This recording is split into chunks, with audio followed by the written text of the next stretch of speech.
Hi. More of our police officers have been targeted, I hear, this time in Baton Rouge, Louisiana. I don't know all of the details yet. It was just breaking right before I left for church. But what I'm seeing is a pattern now. Our police officers, the ones that have chosen to put their lives on the line day and night for our safety, for our towns and our cities, are the ones that are being targeted. And I'm not sure. Yeah, I am. It's the enemy. It's just the battle going on in the spiritual realm, good against evil. There's hatred out there, and there are people that are fighting against the people that serve us and protect us. And I was just reminded in Mark chapter 10 verse 45, Jesus came to serve others, not to be served himself.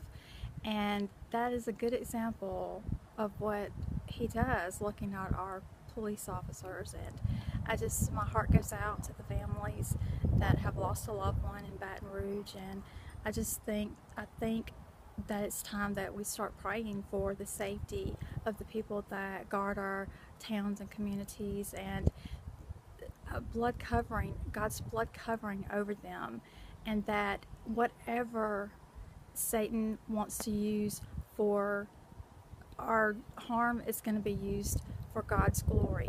I just pray that everybody that lost a loved one today will run to Jesus, will run to Him, and just ask Him to be Lord of their lives and live for Him, and that will put the enemy in his place. Because all of these things that are going on in the country, if it leads people toward Jesus, if they just run to Him, seek His face, then the enemy will see that no matter what he does, we're going to stick with Jesus.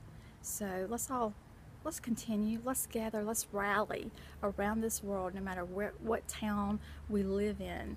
Our police officers there, go and pray for some of them, and just keep them in your prayers, and just ask God's blood covering over them and their protection over their families, and that